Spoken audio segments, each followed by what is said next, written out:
હૈયામાં રાખજે તું રુદિયામાં રાખજે સસરિયાના વખાણ તારા પિયરિયામાં કરજે. હૈયામાં રાખજે તું રુદિયામાં રાખજે સસરિયાના વખાણ તારા પિયરિયામાં કરજે.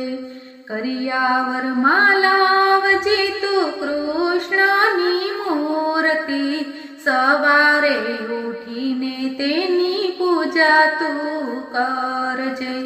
કરિયાવરમાં લાવજે તું કૃષ્ણની મૂર્તિ સવારે